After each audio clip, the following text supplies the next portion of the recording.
O modelo vigente médico, ele é muito bom para a medicina aguda. Se eu sofrer uma fratura ali, eu quero ir para um hospital. Mas não funciona para as doenças crônicas. Essa é a grande verdade. Nós, médicos, fomos desde o segundo, terceiro ano de medicina, sofremos uma lavagem cerebral de que nós devemos trabalhar com remédio. E remédio não cura, remédio remedia, o próprio nome já diz, remédio. E o que acontece é que os remédios são feitos para melhorar a sintomatologia. Eu tenho uma analogia que eu faço, Wallace, que é o seguinte: você é dono de uma fábrica de fogos de artifício e você está preocupado que a sua fábrica vai pegar fogo. Aí você monta um alarme e coloca na cabeceira da sua cama. Se algum dia a fábrica pegar fogo, o alarme vai tocar. Uma noite, 2 horas da manhã, você é acordado com o alarme tocando. Você vai lá, corta o fio e volta a dormir. Ou seja, não te perturbou aquela noite, mas já vai te perturbar no dia seguinte que a sua fábrica pegou fogo. É mais ou menos assim. O indivíduo que tem uma doença crônica, se eu dou para ele um remédio, um anti-inflamatório da vida, por exemplo, ele vai diminuir a sintomatologia, mas a doença continua prosperando do mesmo jeito, ou em alguns casos, até mais. Então eu digo que nós no Brasil não temos um Ministério da Saúde, nós temos um Ministério da Doença, porque a maior parte da verba do SUS é gasta nos últimos 2 anos de vida do brasileiro. Ou seja, o indivíduo vive com a doença errada, vive errado a vida inteira e no final da vida ele gasta a verba do SUS para morrer. É impressionante. Então nós temos, na verdade, isso como você falou, um modelo da doença que mantém esse modelo, né? Ou seja, na verdade é um modelo que mantém as pessoas doentes a vida inteira. E a perspectiva é muito ruim, porque enquanto lá na Faculdade de Medicina não mudar o modelo, não mudar o paradigma, isso vai se perpetuar, porque o médico sai de lá formado pensando o seguinte: a única coisa que eu posso fazer é dar remédio, porque eu aprendi, é o que ele aprendeu. O Mark Twain tinha um ditado que ele dizia assim: se o único instrumento que você tem é um martelo, todo problema você pensa que é prego. Sim. Então o médico sai de lá acreditando que ele só vai resolver com remédio. E nós estávamos conversando antes de começar essa entrevista sobre a patente farmacêutica. Uma patente farmacêutica, ela dura 17 anos. Se você conseguir uma patente de uma molécula nova que você descobriu hoje, ela vai ser sua, exclusiva, por 17 anos. Gasta-se 8 anos, 9 anos para colocar no mercado, e aí você vai usufruir 8 ou 9 anos com exclusividade deste remédio. Só a sua empresa vai ter direito a ele, até vencer a patente. Só que para você ter uma patente de um remédio, você tem que provar para o mundo que aquela molécula não existe na natureza. Você não pode patentear nada que a natureza fabrique. Você não pode patentear oxigênio, você não pode patentear selênio, magnésio, etc. Então, a patente que você conseguiu é de um ET.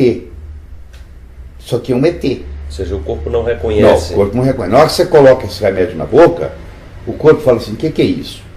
Eu não conheço isso. Como eu não conheço, sabe o que eu vou fazer? Eu vou entrar num processo de eliminação. Eu vou excretar isso. Ele começa um processo de excretar aquilo que ele não conhece. Nesse processo de excretar, ele cria uma desarmonia na homeostase. Que são os efeitos colaterais. São os efeitos colaterais, que geralmente vão ocorrer em outro órgão. Vou dar um exemplo. Eu estou tomando um remédio para o estômago e o efeito colateral vai acontecer no cérebro. Aí eu vou no neurologista. Ele me dá um remédio para aquele sintoma do cérebro. Aí vai arrebentar no coração. Aí eu tomo um remédio para o coração. Aí vai arrebentar no fígado. Aí eu encontro um indivíduo com 65 anos de idade, que é o brasileiro comum, toma uma média de 6 remédios diferentes por dia, média. Ele está tomando um para pressão alta, ele está tomando um para diabetes, ele está tomando um para reumatismo, ele está tomando um para insuficiência cardíaca. Então ele está lá tomando 6 remédios diferentes. E cada um desses remédios, na realidade, é um veneno. Aí você imagina no final da história do frigir dos ovos, como é que fica isso? E a causa do problema não se visita. Então o profissional ele não é treinado para conhecer do ser humano, é simplesmente o sintoma e ele não entende de saúde, nós somos treinados a entender de doença. Entendeu? É tratar, é ficar cuidando da doença. E a doença crônica, quer dizer, o médico fala assim: ó, esse reumatismo seu não tem cura, esse Parkinson seu não tem cura. Nós só vamos administrar, só vamos tratar os sintomas. E aí estabelece. Se o paciente que ia ter Parkinson chega lá no médico antes de ter Parkinson, o médico fala com ele: você não tem nada, vai viver a sua vida. Quando você tiver Parkinson, você volta. Ao invés de falar assim, ó, aqui vamos prevenir, vamos mudar o seu estilo de vida, vamos mudar a sua alimentação, vamos mudar seu modo de dormir, vamos ingerir mais vegetais, mais frutas, vamos tirar o leite, vamos tirar o glúten, que é o que hoje se faz. 8 anos, 9 anos para colocar no mercado, e aí você vai usufruir 8 ou 9 anos com exclusividade deste remédio. Só a sua empresa vai ter direito a ele, até vencer a patente. Só que para você ter uma patente de um remédio, você tem que provar para o mundo que aquela molécula não existe na natureza. Você não pode patentear nada que a natureza fabrique. Você não pode patentear oxigênio, você não pode patentear selênio, magnésio, etc. Então, a patente que você conseguiu é de um ET. Isso aqui é um ET. Ou seja, o corpo não reconhece. Não, o corpo não reconhece. Na hora que você coloca esse remédio na boca, o corpo fala assim: o que é isso? Eu não conheço isso. Como eu não conheço, sabe o que eu vou fazer? Eu vou entrar num processo de eliminação. Eu vou excretar isso. Ele começa um processo de excretar aquilo que ele não conhece. Nesse processo de excretar, ele cria uma desarmonia na homeostase. Que são os efeitos colaterais. São os efeitos colaterais, que geralmente vão ocorrer em outro órgão. Vou dar um exemplo. Eu estou tomando um remédio para o estômago e o efeito colateral vai acontecer no cérebro. Aí eu vou no neurologista. Ele me dá um remédio para aquele sintoma do cérebro. Aí vai arrebentar no coração. Aí eu tomo um remédio para o coração. Aí vai arrebentar no fígado.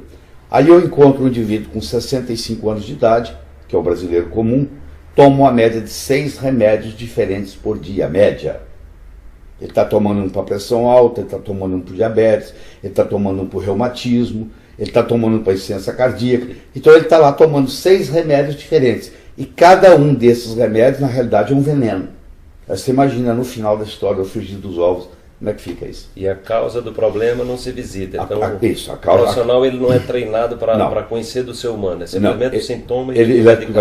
Na verdade, é um modelo que mantém as pessoas doentes a vida inteira. E a perspectiva é muito ruim, porque enquanto lá na Faculdade de Medicina não mudar o modelo, não mudar o paradigma, isso vai se perpetuar.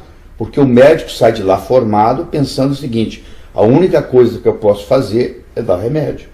Porque eu aprendi, é o que ele aprendeu. O Mark Twain tinha um ditado que ele dizia assim: se o único instrumento que você tem é um martelo, todo problema você pensa que é prego. Sim. Então o médico sai de lá acreditando que ele só vai resolver com remédio. E nós estávamos conversando antes de começar essa entrevista sobre a patente farmacêutica. Uma patente farmacêutica, ela dura 17 anos. Se você conseguir uma patente de uma molécula nova que você descobriu hoje, ela vai ser sua, exclusiva, por 17 anos. Gasta-se 8. O modelo vigente médico, ele é muito bom para a medicina aguda. Se eu sofrer uma fratura ali, eu quero ir para um hospital. Mas não funciona para as doenças crônicas. Essa é a grande verdade. Nós, médicos, fomos desde o 2º, 3º ano de medicina, sofremos uma lavagem cerebral de que nós devemos trabalhar com remédio. E remédio não cura, remédio remedia, o próprio nome já diz, remédio. E o que acontece é que os remédios são feitos para melhorar a sintomatologia. Eu tenho uma analogia que eu faço, Wallace, que é o seguinte: você é dono de uma fábrica de fogos de artifício, e você está preocupado que a sua fábrica vai pegar fogo.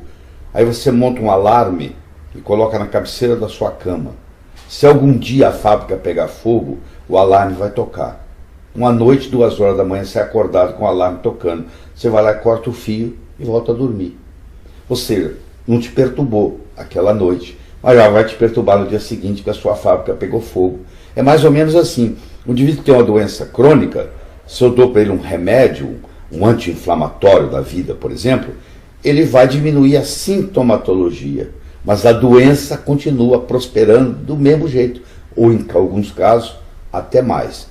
Então eu digo que nós no Brasil não temos um Ministério da Saúde, nós temos um Ministério da Doença, porque a maior parte da verba do SUS é gasta nos últimos 2 anos de vida do brasileiro. Ou seja, o indivíduo vive com a doença vive errada a vida inteira e no final da vida ele gasta a verba do SUS para morrer. É impressionante. Então nós temos, na verdade, isso como você falou, um modelo da doença que mantém esse modelo, né? Ou seja,